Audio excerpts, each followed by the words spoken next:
talk about the man and the woman slapping a meat in the middle of the ring and the stories that they're telling in the process. Anyway, I'm GB. You got Matt. You have Jake. How dare you? And of course, don't forget, if you like what you're seeing here, make sure you check us out. You can check us out on Blue Sky at rebookedpod.com. Yes, rebookedpod.com. Follow us over there. You can also check us out on Discord. Leave a comment section down below. If you are a regular listener of Rebooked, do us a solid. And in the comment section, just put like one of those little wrestler emoji icons. Okay, just do us a solid. You know, because we need that shit. Okay, we have wrestler emoji icons. You know, there's a little emoji. Yeah, there's a little wrestler grapple. And they're going. It's like Greco-Roman. Okay. They're in the singlets. Yeah, exactly. But Jake, what are we going to talk about today? Oh, Jeebles, we're going to be talking about the Elimination Chamber, and we're going to be talking about each and every woman that is so far confirmed for said battle, and we're going to be making the case for who we think could win and go on to WrestleMania. Whew, my goodness. That's true. But, I mean, we can't just end it there because, of course, there's also a men's Elimination Chamber match. So we are going to also make the case for each of the three that have already been announced or qualified for that matchup as well. And we're going to see who wins each argument. That's right, because here on Rebooked, we believe in inclusivity and talking about everything and all the good things. Speaking of everything, let's actually go ahead and jump right into it. We got news hot off the press that came from Monday Night Raw on Monday, and it's like a Friday. 4 days later. Jey Uso, my boy that's kind of lukewarm off the press. It's true. The challenge has been laid. Jey Uso will be fighting Gunther at WrestleMania. I don't want to say I am disappointed because I am not. But I also will say that it's not the most surprising thing in the world that they decided to go this route. And I'm not like, you know, one of those haters that's going to be like, this is not going to be good, because I've enjoyed both of the matches that these two have put together. The Saturday Night Main Event matchup was phenomenal. I really enjoyed that one. So I have no doubt that this is going to be another great match. And it fits the story that they were telling with Jey Uso and with Gunther. Thing is that, like, I don't know why it doesn't have the same kind of oomph, Matt, and I don't know why. Do you feel that way, or you feel the opposite? Yeah, no. I think it's one of those things. The writing was on the wall since before the Rumble. Yeah, like that we would maybe go this way, even though we didn't expect Jey to win the Rumble. I think, given the way they were telling the story, there was a good amount of people, I think us included, who thought maybe Jey would then be the Elimination Chamber guy, right? And then go on to face Gunther.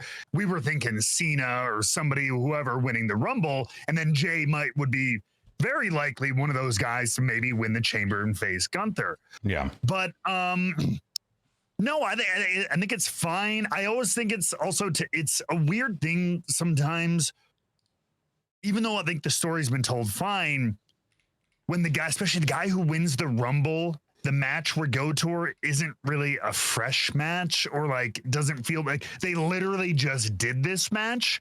Yeah. And now we're supposed to feel like it's bigger. It's on a bigger stage, but this exact match for that exact title literally happened like less than a month ago. Yeah. And now we're putting it on it. It's a little weird. Again, it's not unheard of. It's been done, but like that always takes a tiny bit of the wind out of the sails, as opposed to something we either have never seen or it's been a few years since these two have collided or something. Yeah. But it's like we're trying to make something new and keep this fire going, even though we've been already doing this for a little bit. I don't know if that made any sense or if I just rambled for No. I get it. It's hard to totally pin down, but yeah. Yeah. Honestly, though, Jake, I think that is what Matt said, you know, in both the direct and indirect way is like that. It does feel a little like flat, you know, in comparison to what could have been, now that, you know, that part of the WrestleMania puzzle has been solved. Are you on that camp as well, of like, it's okay, I'm excited, but not, you know, not that pumped as I once was? No, I'm excited. You're excited. Okay, let's go. Tell us why. Well, because I don't have a shitty perspective like you two, but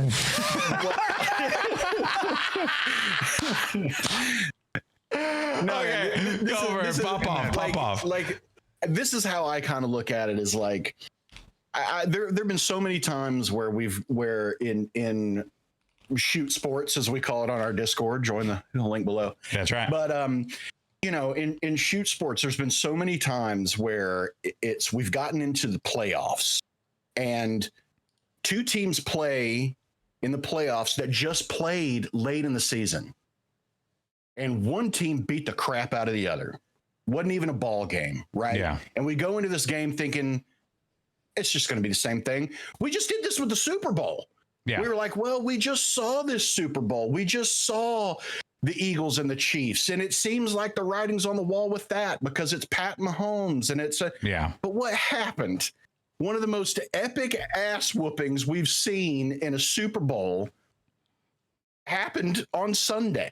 Yeah. That's what could happen at WrestleMania. I know that that it just happened and they just had their match, and it's like we barely have the bad taste of that Saturday night's main event out of our mouth. And I get that. But like, isn't the whole point of Jey Uso like perseverance and grit, and trying to do something that people continue to tell him that he can't do? Isn't this just the Cody Rhodes story told with someone else? Because we had the same thing with Cody Rhodes. We just saw him lose at WrestleMania. So now we got to watch him win the Royal Rumble again. And now he's going to go to Mania. And it's the same thing. Yeah. It's the same story being told a different way. I understand and as I'm sure you guys too, the competitive side of me. I can't tell you how many times I've said this in playing NBA 2K with buddies, playing Marvel Rival with buddies, where we just get trounced or we get beat and the game's over, and it's like, shit, guys, I know we can beat that team. We weren't our best. Yeah. I know that we can beat that team. Yes, they're good, but like, there's more in us, and whatever it is that we got to do to pull it out, we got to do. That's the same story that Jey Uso is going through. He's people see this as a, beating his head against the wall and hoping that he'll make a hole. Yeah. Like it's the definition of insanity. You can't do the same thing over and over again. And if you get the same result, then why are you still doing it? But it's different for Jey. It's a thing of pride for Jey. He doesn't want to take the easy road out, and not to say that Cody Rhodes is the easy way out. It's certainly not. But I just feel like this is about Jey Uso proving something to himself more so than proving something to other people. Yeah. And I think that's a fun storyline. I find that relatable. Yeah. I find that relatable. I like a competitor, a face who dusts himself off and says, I can do this. I can still make this happen. That is so relatable. And even still, the crowd is so super over. Like, we want him to win. Yeah. We want him to win. And I think even though it was kind of an obvious choice, like when he won, who he would be challenging, but it's still, I think it's still great. And I'm still on board for it. Yeah, I think you both make really, really good points. And we're fans of Jey, so regardless, we're always going to be pumped to see his story kind of come to a conclusion. I think that I think that a little bit of criticism is a touch fair, only because it's like, the then story. What was the point of the Saturday night main event? I get that. Yeah, like I think that I don't disagree with what you're saying, but I think it kind of goes back to like what we were talking about before with the Tony Storm and Mariah May story, right? Where it's like if we're going to be critical of that, even though that's turned out really well, and we know that this more than likely is going to turn out really well, then I still think we can, as fans of narrative, can lay down a little bit of criticism, and I would say for sure the pacing of it was a bit haphazard. It didn't feel cohesive. It was like one time Jey challenges Gunther for the Intercontinental Championship. He loses. Then he kind of just like moves on with his life. Then Gunther loses the belt. Then all this other happens with the IC title. Then Jey Uso gets like this surprise win onto Braun Breaker, who just wins the IC title. Also that they can have Jey Uso show up to an episode of, I think it was SmackDown, with the Intercontinental Championship next to Roman Reigns, which was like, okay, hey, cool, right? That was a really dope shot. Like you're emphasizing that Jey Uso is flying off on his own. And yes, it is at the expense of the Intercontinental Championship, but it's a good use of the Intercontinental Championship. And then he loses it and then kind of just like moves on, forgets about it. And while all this is going on, is like dealing with all this bloodline stuff, while at the same time still being like, I'm main event Jey Uso and I'm gonna go off on my own. And then like randomly just walks in and says, hey Gunther, I'm gonna challenge you for the belt. And then is like, yeah, sure, we'll do this match. Loses, and then in the Rumble, Gunther literally comes out and says, I'm not gonna give you another challenge because I beat you already 2 times. And then what? Next week, then he comes out, sweeps his legs, and then out of nowhere, it's like, oh, I'm going to challenge him instead. And Gunther accepts. That part is like, that's where I'm kind of missing I'm not seeing the cohesion there, but I'm okay with it because I'm still looking forward to the match regardless. So what should he do then? Quit? What do you mean? Should Jey Uso just like stop trying to? No. I don't think that is the case at all. I think that it's just a matter of the way that they're telling the story is just a little bit like you're fitting a square block into a circle hole sometimes, and not to say that it sometimes doesn't work. But that's also Jey Uso. Yeah, kind of. Yeah, to be fair. I mean, the guy was a so-called tag team specialist and had to find his place and had to find his way to connect with people, and he finally did. The other reason that I like this story, I mean, this story is essentially a sports entertainer versus a wrestler at WrestleMania. Yeah, sure. Yeah. That's kind of what this story is. It's 2 people who could not be more diametrically opposed. That's true. About how they go about business on the biggest stage in this business. Yeah. Also, one thing I wanted to bring up, and I mean, I've been sitting here while you guys have been talking, trying to rack my brain, and I've taken a lot of bums, so it's taking a while. I'm trying to think of the last guy to win a world title who like really truly worked up their way in this way over a long period. Who wasn't brought to the main roster or whatever immediately as like a big deal. Because there's some people who have won it quickly or maybe even like won a mid-card title for like Damian Priest. No, I think he had a bit of a journey, but when they brought him from NXT, he was Triple H's guy. He was kind of put in a good position right off. Usos were like a FCW tag team that got a little bit of TV time on Raw. Then they would be gone for they were like that true like jobber to main event kind of story. I'm like, who was the last they used to world paint their champion faces and do a haka before they came out. I mean, like that. Yeah. And now, I mean, these guys are the WWE system. They are the WWE system. Yeah. Like from start to finish, right? Like, I mean, these dudes are gonna start. They started their careers in WWE or in the WWE system, and without a doubt, they're gonna end their careers in the WWE system. They have no reason. I'm just trying to think who was the last guy to win a world title that wasn't like. Felt like kind of a chosen one, so to speak, or like a propped up who like grinded through all the ranks. Daniel Bryan. Yeah, maybe, but God, even then, that was.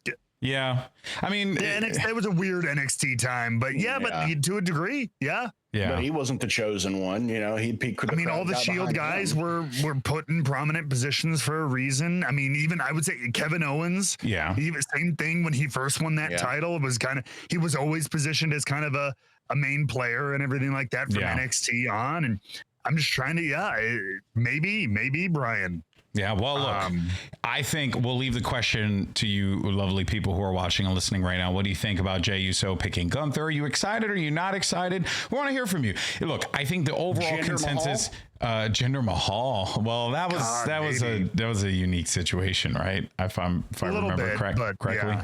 But point I was going to say is, we're excited regardless. I think it's going to be great no matter what, because Jey Uso is a dynamic, entertaining performer, and Gunther.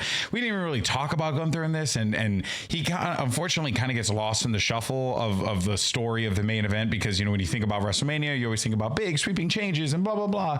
So guys like Gunther, who are just like so damn good, kind of just fall to the wayside in the conversation. And also, I will say too, it does suck that it's Gunther again that is kind of like the one that falls at the expense of someone else. Like it happened last year at Mania with Sammy, but he's also just so damn good in that role. That's also the part you play as a heel. As the part you play as a bad guy to be conquered. That's very true. It's very true.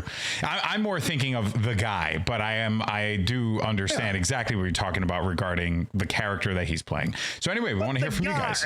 But the guy, think of the guy. But the guy was also for 85% of his time. Yeah, he held the That's true. That's true. The NXT UK title for like he's not exactly hurting for he's records and he's doing okay. He's doing okay.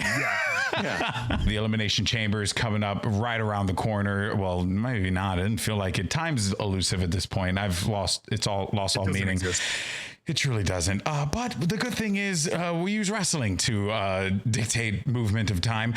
So we have the Elimination Chamber on the horizon, and we have two big matches there, the women's and men's Elimination Chamber. Now, the winner of that match will get to challenge whoever is not chosen by the Royal Rumble participants. So in the instance of the men, it will be Cody Rhodes. So whoever wins the Elimination Chamber will go up against Cody Rhodes. And then for the women, we don't know yet because Charlotte hasn't made a decision. Correct me if I'm wrong. So yeah, we'll find that out soon. In any case, so it is now time to talk about, speaking of Charlotte, the women's Elimination Chamber matchup, because some big things have happened here, fellas. Now, before we get into this, I do want to say that this week we're going to talk about Liv Morgan, Alexa Bliss, and Bianca Belair. There's going to be a little bit of a twist, but more on that in a second. Next week, though, we're going to talk about Bayley and then the results of Chelsea Green versus Naomi, and then Roxanne Perez versus Raquel Rodriguez. And then it will be the same thing for the men, but I'll talk about that when we get to it. So here's how it works. We have our three options, and there are three of us. So each one of us is going to have to make the case as to why you think they're going to win the Elimination Chamber. And in order to do this, we're going to select a number from between 1 and 3. So let's see here. Matt, you'll go first. Do I pick the number, or I'm going to assign it to you. Matt, You're going first, and the number you're getting is 2. You're getting number 2, which means you are getting Alexa Bliss.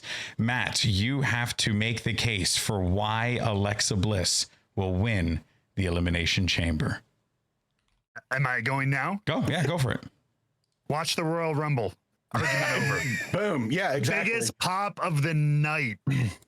Can you give me a little bit of time to get my freaking graphics up? You bum. At some point, I'm efficient. I mean, okay, now let's go for it. These episodes a little shorter. Here we go. I appreciate that. You pains in my ass. Okay, there we go. You asked us to do this show. Yeah, you watch the Royal Rumble. All right, fair. But the thing is, let's analyze a little bit further. I'll extrapolate. Yeah, extrapolate. Not that I need to, but if you're gonna force me to, that's fine. No, I mean, but all right, legitimately. So off of that point, though, she clearly, and I think it is a testament to the kind of effect she's had on the fan base. The idea that, 2 years? 2 years.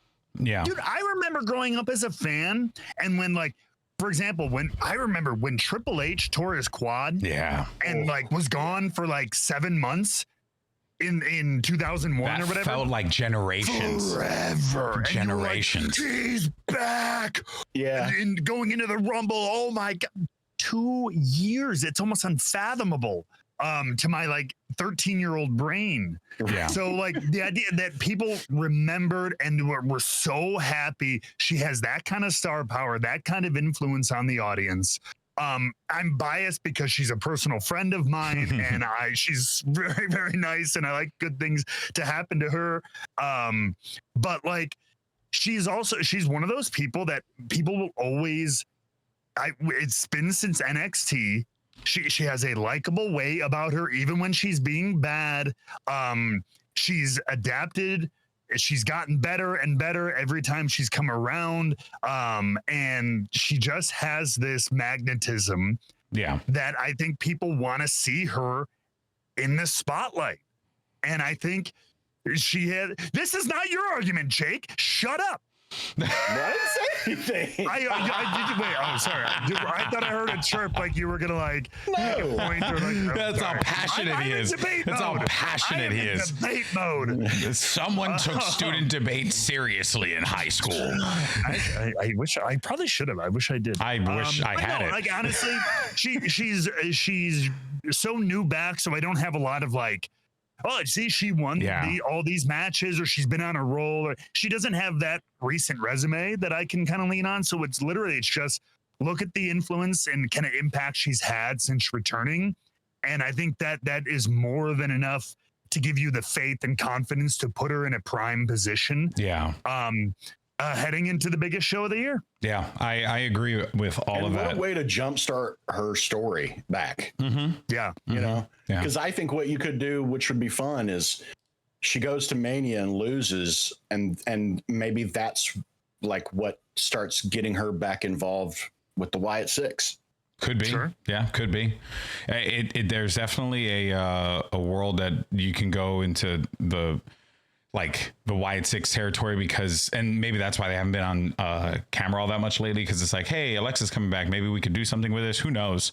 But yeah, I also think too, you know, it's easy, right? Like a 2-year returning superstar who everyone loves at the main event of WrestleMania going up against like, you know, a Tiffany Stratton. It's easy. You know, it's a very easy match. It's very Chris Jericho, AJ Styles, you know, esque or whatever, right? Where you have like your seasoned veteran going up against the newcomer or so on and so forth. So, yeah. All right, cool. So that leaves us with Liv Morgan and Bianca Belair. And have Alexa and like say Rhea faced off that much? At all? I don't know. She hasn't with Tiffany at all. We know that. I don't know if she has with Rhea very much. Maybe once on the way out, but it's been a while, so I don't know. Well, 2 years. Yeah, it's been a minute. All right, so Jake, who wants to go between you and I? Do you want to rock, paper, scissors for it? Or I'm ready. You want to go? Okay, you can go. All right, here we go. You got between 1 and 2, and you are going to make the case for between 1 and 3. Sorry, 1 and 3. You're right. 1 and 3, which I assigned to 1 and 2. It's no big deal. I got it right. You are doing Liv Morgan. You are going to make the case for Liv Morgan. All right. Well, she was number 1 on the list. That's why I was doing that. Anyway, okay, number 1. We need the best of 3. We've had 2 matches between Liv and Rhea, and we need the third. We need the third to put an end to it once and for all. That's my case for why Liv could win the Rumble or win the Elimination Chamber. Yeah. I mean, she's still incredibly popular. I know a lot of people got tired of of seeing them fight so much, especially when it seemed like they were fighting and the title was never on the line and Rhea just somehow always won, or she just always came out and, you know, beat the shit out of everybody and left, so it never really felt like much of a competition. But like this would end it for all intents and purposes. Yeah. If we did this, because I think Charlotte's going to pick Tiffany, because they're so similar. I don't think Rhea needs any kind of popularity bump. She already gets like, a massive response when she comes out. So I think it'd be better for her to face Tiffany, who's kind of a younger version of herself, and Liv. And I know people are going to be like, well, but that's just the same as Jey Uso and Gunther fighting, right? Because we just saw them lose, and we just saw, But like I said, this is it.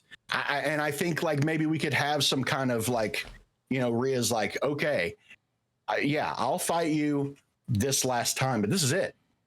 If you can't beat me, we're done. It's done. Yeah. For as long as I have the title, you can't challenge for it. Yeah, it's over.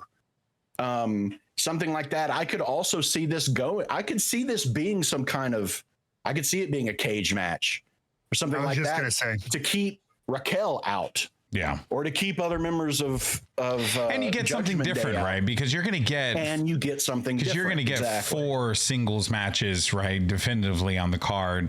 You might as well throw in a spanner for one of them, and what better to do that than a cage match at Mania? Would be really, really fun. I like that. If they were to go that route, that would be fun. I mean, Liv got busted open this week. She's not averse to going hard in that ring, hardcore. And I think seeing them fight in a cage match, like Rhea picking up Liv and just throwing her around like one of those old wrestle buddies would be incredible. Seeing Liv do some crazy shit off the top of the cage back down onto Rhea. I mean, that would be fun. Someone will get hurt, and I will be very scared. God, fearful. That would be. But I see. I see a moment where Rhea picks up Liv and throws her onto the cage, and she grabs on like a little spider monkey and climbs up top, and and they fight up there. And I think it could be a real fun match. Still, that could be pretty dope. Damn, yeah. That and that was I would say was the hardest one for me when I was like when we were writing down the script and just looking at what the options were, what we're going to talk about, because.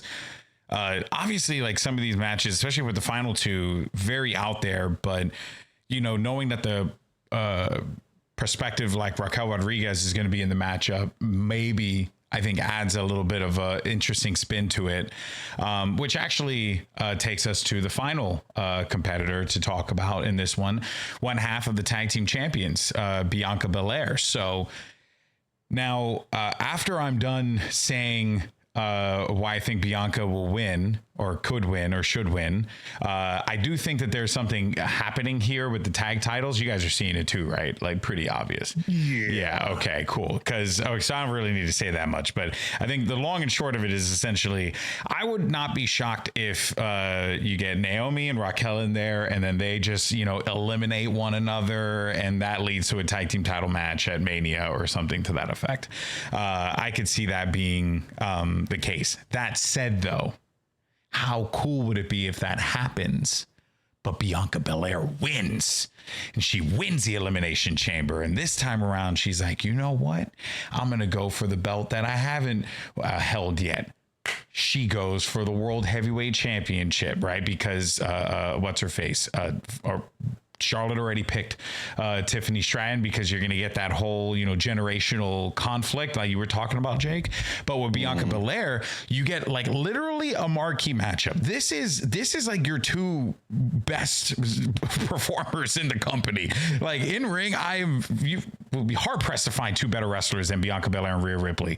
Can you imagine them and just going like it's like Io Sky and Rhea Ripley, right? That's another banger of a matchup on the horizon.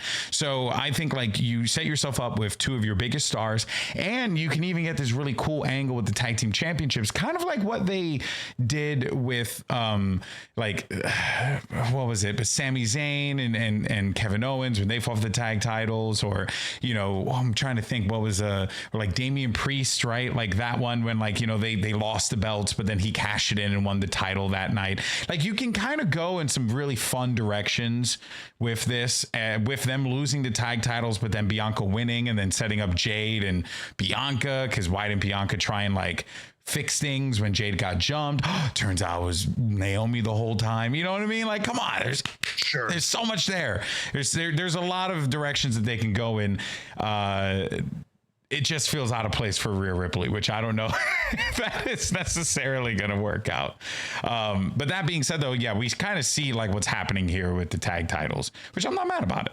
I actually think it's going to be okay. I think there's some good fodder there. Yeah. Whether it's leading up to Mania or post Mania or whenever they want to bring Jade back into the picture, I think there's plenty to work with. Yeah, there really is. Moving on, though, to the men's chamber, we have similar situation here. Logan Paul qualified by defeating CM Punk, by defeating Rey Mysterio, even more worse. Anyway, so Logan Paul's in the match, but then we're waiting on the results of Seth versus Finn and Jacob Fatu versus Braun Strowman versus Damian Priest, which, good God, that is going to be a freaking bloodbath. That's a lot of meat. Like, I'm just going to go ahead and say it. It feels like it's telegraphing that Priest wins. Yeah, because of Fatu and Braun. Bit, I think. No other match qualifying is a triple threat. That's not true. One was. They just did one on SmackDown with Drew, LA Knight, and Jimmy. That's true. Yeah, that's true. Yeah, You're that was but there was only one triple threat on each side. But yes, right. Yeah. But still, I feel like you're not wrong. Though. Everything you said is right. Players, yeah. Everything you said is right. Okay, so here we are. So it's listed out as first will be Drew, second will be CM Punk, and then third will be John Cena. So this time around, Jake, you can go first. Okay. And you will get. Oh wait, did it? Oh, I think I hit the button and it came out as number one again. So I'm gonna do it again because I don't want you to get number one. There you go. Oh, number 3, John Cena. Jake, make the case why John Cena wins the Elimination Chamber. Well, God damn it! If I may borrow a play out of Matt's playbook, he's John fucking Cena. I mean, I mean, he's chasing number 17. He's chasing history. Yeah. Like, yeah, it is his last Royal Rumble. It's his last Elimination Chamber. It's his last WrestleMania. It's his last year as a full-time professional wrestler, maybe wrestling at all. He is like pretty much, I mean, he's on the Mount Rushmore, if not the greatest of all time. Yeah. How can you not put him in that position against someone like Cody Rhodes? Yeah. I mean, like that, it's so perfect. It's so perfect. Old Superman versus the new Superman. It's so perfect. Yeah. I just think, I mean, that one's easy. Give me another. Because it's literally also too. It's also that once in a lifetime gimmick all over again, right? Like when you manage. I mean, because this is actually that if John Cena actually does stay retired, which he seems like a guy who, if he's done, if he says he's done, he's done. On his word. Yeah. I don't really. He doesn't come off as like the Ric Flair type. So I'm very. I believe that. Yeah. That I mean, honestly. But again, to double down on what we talked about before on this show, I don't think he should win. Yeah. I think it's more fun if he doesn't. I think it could very well get down to the bottom too, and I think the winner might pin John Cena. I could see something like that happening. Kind of doing the same thing that we did at Royal Rumble, Like he fails again, comes up short. He just barely, and he's like, "Screw it! It's a triple threat now." Yeah. Oh, and he starts throwing his weight around. He starts throwing it. He's already done it once. Yeah. He's already broken that seal. What's to keep him from doing it again? Yeah. Query though, to on that point, because excuse Query. me, I was ready to go. Query. So no, when we last talked about that, it actually stirred up some conversation, and I think some points that we didn't address when we talked about it the last time, about this idea of like, oh, John Cena should live up to that, never give up, and we should see him fail. A lot of people in the discussion of that episode brought up like he's kind of been failing for the last several years. He hasn't really been in a top title feud in since like the mid-teens or whatever. So I'm gonna just pose that back to you, Jake, of like, we talk about this idea of like, oh, should we see him struggle to get back? I have opinions either way, but since you're the one making the case, how do you feel like that plays in? Because he has been, in theory, failing in WWE kind of for a while. Right. Should we continue to see that? Do you still think that works? I think this is a different Cena. I think this Cena is more focused than the one that we have seen. The last one was just the happy-go-lucky. I'm happy to be here, and I love all you, the WWE universe, and you make this possible. And this sumbitch wants a title now. So you think that makes him more 17. Likely to fail? No, I think it makes it. I think what it does is it's the reason why I think it's more interesting if he does fail. It's not saying that he wasn't trying or giving any effort then, but like he was a part-timer then. I mean, he's still technically a part-timer now, but he's making more of an effort to be there, to be at these events and that sort of thing. But it was just like, it felt like Cena was being used as a let's build up this guy or that kind of thing, which is fine because Cena is that kind of guy. You can tell he likes putting over younger talent too. I mean, well, that would also be an argument from the rest of the internet. So that Cena likes putting people over. But I think later on in his career, he's gotten that way, right? And I think, I don't know. I just think this is a different Cena who is more focused. He is driven. He's now is driven by that number 17. So now that he is putting in that effort and he has that focus and that drive, now it's interesting if he continues to fail. Yeah. That's why I like it. I like the idea of Cena being like, shit, has the game passed me by? Am I not like I'm John fucking Cena? Like that's where my head's at. That's kind of how I think is that if he starts having that kind of attitude and then starts throwing his weight around more, I think that's really interesting character work for John. Yeah. And as someone who is enjoying acting more and playing characters and is like, look, is Cena the best actor in the world? No. Does he go for it 100%? He absolutely does. And I feel like John is now more interested in character work, which is why he's going toward acting, because he enjoys that aspect of it. He enjoys that side of it, of telling the story. His body can't do all the stuff that he used to do, or can't do it as much as he used to. So let's lean into the character stuff. That's the direction that I can see us going with Cena. Yeah. And with Cody, you've really got a guy there that you could bounce off of with some really fun character building and, the promos and the dialogue and Yeah. And it's especially interesting now that Cody's like done some darker things recently. Like it's just, are we seeing just a darker side of Cody? Is this foreshadowing to something bigger coming down the horizon? I don't know, but it's all very intriguing. Very, very much so. All right, cool. Good sell on that one. All right, let's do this. I'll go next and Matt, you'll go last. Number 2, I got CM Punk. Oh, I love talking about CM Punk. So CM Punk winning the Elimination Chamber. To be fair, we can't see these numbers, ladies and gentlemen, so we don't know if he's just working the crap out of us. Hold on. There is no transparency here. Here you go. Here you go. You can see the number 2 right there. Okay, you bums.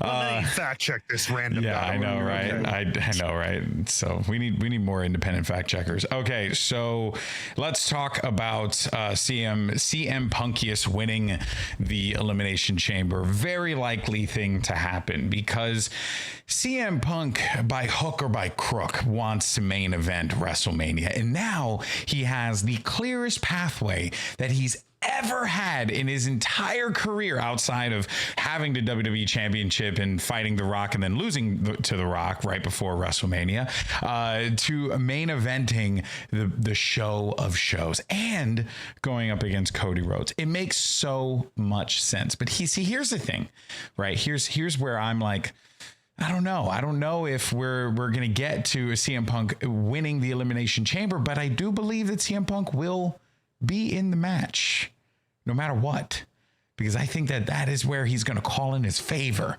to Paul Heyman. He's going to do something to get himself into that matchup one way or another. I just have this feeling that it's going to be John Cena, CM Punk, and Cody Rhodes in the triple threat for the title because he needs to be in the main event. So I do believe that no matter what, CM Punk's going to find his ass in that matchup, whether it's by winning the Elimination Chamber or by cashing in a favor, because, and how does Paul Heyman do that? God knows. But, he's on the video game box, so he might have some pull. But that's not the argument we're making. We're making the argument for winning. Yeah. He could win.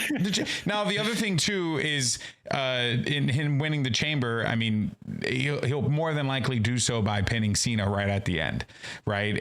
I cannot see a world that this doesn't come down to Cena and Punk right at the end, because those are the two guys with the most to lose, so to speak, going into Mania, because they're both kind of in a very similar story. Just one's a lot more public about it than the other one is. How long is CM Punk realistically going to keep on going, right? Right. The guy just came back from a massive injury. His last feud nearly broke him. So what, he's now supposed to be the shepherd of the company moving forward? No, he's in a similar position of John Cena. So they're both very desperate. I could see both of them pulling off some crazy shit to try and get the win. But the thing is that John Cena's always had it over CM Punk, but maybe outside of that one time in Chicago, but maybe this time CM Punk gets his man, gets his day, and gets his main event against Cody Rhodes at WrestleMania by hitting the GTS smack dab in the middle of the ring onto a John Cena, and that's it. He going to Mania. I think the biggest case for CM Punk main eventing WrestleMania is that he hasn't. Yeah. I think that's the biggest case that you can make. And look, CM Punk, Cody Rhodes sells. It sells. Yeah. And I like the idea of it being a triple threat, because that way Cody doesn't have to eat the pin. Yeah. Sure. I think that would be really interesting to, like you said, have. So you think somebody else would win? Cena. What? Someone else in a potential Mania match. You said that Cody wouldn't have to eat the pin, so you're assuming Cody would lose, though. I think that he could. Yeah, I'm just saying. I'm just saying it gives you that opportunity to take the belt off of Cody and not have him take the pin. Sure. And you're also think about, if you're really playing the long game here and you're being really smart about it, right? And Matt, maybe you could shed a little bit of light on this, and then we'll move on to the last one, which is Drew McIntyre. But it feels like when Cody beat Roman, it was okay, you just king made someone, right? This guy just beat the dude that was the longest reigning champion of the modern era in professional wrestling in WWE, right? So that is a big deal. But who beats him, right? And you haven't really been able to find that individual that you can anoint with that win. But you could better do that by having a veteran or a legend beat him, and it doesn't have the same kind of stinging feeling, right? Like, you know, this way it's not like, oh, you know, we got to build up this like plucky, you know, like a Jey Uso type to defeat him, right? You don't have to do that now. It can actually just be like a CM Punk or a John Cena or even a Randy Orton. Like, those are a little bit more believable. Is that like, do you feel like that could maybe be one of the directions that they try and go in with this? I don't think I don't think there's as much of a worry about that as we're making. I think for something like that, with Jey Uso, it's a very particular story, and we're building him up. I think Gunther's a perfect opponent for that because of the history laid out. With Cody, getting the belt off him whenever you want to do that, I think it's just about, and I think they've been better about this in the last year or two, is it the right story? Yeah. If you can make anything work, that's what wrestling's always been about, with the right character at the right moment with the right story. I don't care if it's this legend versus this up and comer, or this mid card guy versus this main eventer, whatever, blah, blah, blah. How long has he held it? Has he held it for a month? Has he held it for 4 years? The right story and the right character can make anything work. So the build, if CM Punk does win, if that build is right with him and Cody, that could be the moment. I mean, it could be Punk getting what he always wanted, winning a main event at WrestleMania that he never got to quite do. Or it could be Cody establishing his dominance on the top of the mountain that is WWE even further. Again, it's all how you weave. So truly anything could work. Yeah. But I do love that. I mean, before the Rumble, that was one of the things I love that they do. They had the champions in these like 1-on-1 promo offs, like setting you up to like, ooh, I would like to see this. Oh, Cody and John, I'd like to see that. Yeah. Oh, Cody and Jay. I mean, they're former friends. That could be. They made you interested in all these potential 1-on-1 matches. I know we're throwing triple threats and stuff in there, but like, there's intrigue in many directions, which I think is a good thing to have heading into Mania this year. Yeah, good call on that one. Well, that leads us to one of the most intriguing men in all of WWE, Drew McIntyre, number one. Matt, you got to make the case. Why does Drew McIntyre win the Elimination Chamber? Which, by the way, that's very doable. Oh yeah, of course it is. And you'll be happy to know that my brain totally misfired over the last few minutes, and because I watched Raw and I saw Logan Paul qualify, I assumed he was number 3, so I was getting my argument ready for Logan Paul in my head, and I forgot about Drew. I forgot that we had 4 men already qualify. Yeah. I was about to do all the Paul puns, but we'll save that for next week. Don't be so impulsive. Drew, damn it, you took one. But no, man, Drew, I think is like, you have the opportunity to show a lot of, even though we saw some of it play out last year, I feel like the ramifications of last year can kick into, even again, we saw so much, him and Punk, the stuff with him and like Damian Priest, like we saw a lot. Yeah. But I feel like depending again on how you tell this story, that could all be viewed as kindling on this Drew McIntyre flame, because he was already going into all that so mad at all the bloodline stuff, but then Punk just pissing him off all of last year, almost serving as a distraction to his goal of getting back to the world title, screwing over people like Roman Reigns, who punished him and all that. So he kind of was distracted from that thanks to Punk. Settled that, didn't go in his favor, so he's even more pissed off, you know, and hasn't gotten to settle his stuff with everybody, really. He is still a burning fire, and I think now is in prime position to make everybody pay. I mean, he has that same almost fire that that Seth had towards, you know, that Kevin has towards Cody, of like the bloodline shit.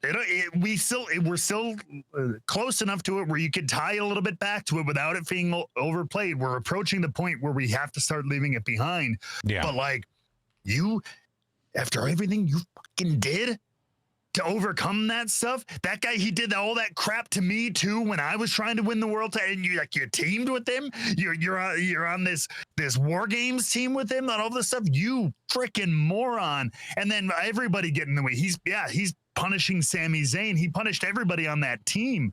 all this stuff. So like, again, as much as we saw Hater Drew and all that last year, I think that could be kindling on a fire that just sends him rampaging. And you know what? I would love to see I don't think many people would agree with me, but you take that again, you write it the right way. Drew pins everybody in that chamber. Ooh. He just like some of them might be kind of hooker by crook, you know, a lucky situation, whatever, but like Drew goes on a tear and then Claymore's the head off of CM Punk or something to end it all. And it's the Drew McIntyre revenge tour finally on track, like Liv Morgan had with Rhea last year. Yeah. It's his turn to finally do that. But then imagine how delicious it's going to be when CM Punk calls in his favor and makes that a triple threat. Oh, shit, dude. I didn't even think about that. Bro, we've been looking at John Cena this whole time when I think we should have been looking at Drew. I think Drew's going to win. I don't know. All right, like no, real talk. Really. Okay, I'm just gonna lay it out there real fast, and then we'll move on to Jake's retro rippage. But really, we have the matches that are left over, right? So let's look at the competitors in the matchup, right?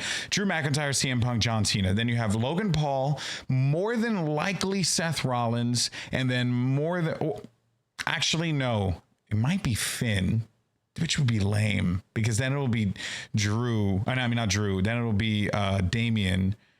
And I don't know, but anyway. I think it will be set. I think they're trying to stack, like they did with the Rumble. I think they're trying to stack everything leading to Mania to just overwhelm the audience. They're like, look at our roster, look at our star power. Yeah. So matches like this, matches like the Rumble, I feel like, and for Finn is fucking amazing, but like I think they're just trying to stack it with star power. Well, and I'm also thinking about the stories as well, but it does feel like Damian and Finn are kind of done. So to do that again would be really dumb, you know, going into Mania. Now that I think about it though, Jacob Fatu winning is that elevates him. It's very possible.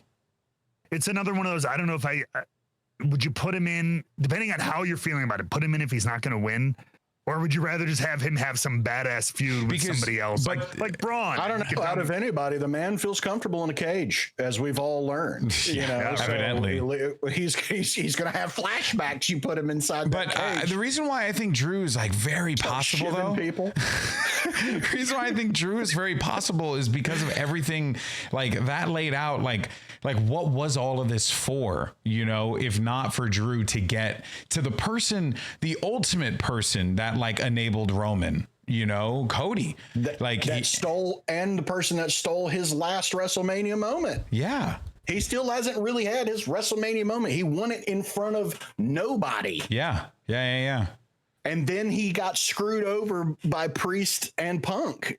And Cody, next one. And Cody left and he came back and was given, and you know, he got that big moment, and then Drew was like robbed of that, and he's already been robbed of that he lost the feud with CM Punk. So that's another element too, where it's like, you know, he lost that one. So hey, I'll lose a feud if I can win a title. Dude, I think that might be it. I don't know. This is, buddy. We got to see if this ends up happening. But, of course, we still have to make the case. Who's winning the Elimination Chamber? That, of course, takes us to the end of the show. And a new segment that we're doing. Don't have a graphic for it because I'm a terrible producer, but it is Jake. Why don't you go ahead and show the cards for the beautiful people? It is Jake's Retro Rippage. Let's go. That's right. Every week we're opening up one of these some of the bitches that I found in my dad's closet. Now over Christmas this year. Now you went to the community, our Rebooked community, which by the way, you can join on Discord. Very simple. Find the description down below and you can join us there. You can also check out rebookedpod.com. There's a link to the Discord on there as well. And you asked our community what number they wanted to pick. What number did they go for, Jake? That's how we're going to do it from now on. Go into the episode spoilers channel and we're going to have a vote. All right, this week we actually had to do a tiebreaker poll. Oh boy. Okay. That's right. And the winner of the tiebreaker poll, we had two packs touch their feet simultaneously on the mat outside, so we had to have a winner. And today is number 10. All right, number 10 is what won this week. So here we go. All right, let's see. And now let's open this bad Larry. And let's see. Oh yeah. Now it's important to note that these cards are absolutely worthless, but we have found a lot of joy in seeing what's in these cards. Yeah. Okay, Here we go. Starting off strong with the fabulous Freebird. Let's go. Legends. Yes, Let's sir. go. Okay. Is that Jimmy Hayes and Jam Gordy? Garvin. Yep. Oh, And Jimmy Garvin. Michael Okay. I thought it P.S. was Hayes, Gary. baby. Hell Wow. yeah. All right. All right. There's the first one. We have yet another El Freebird? Gigante. Man, big star. They were Yeah. pushing that one. They were getting the Roman Reigns treatment. Wait, He really his was. favorite wrestler is Sting? Oh, why?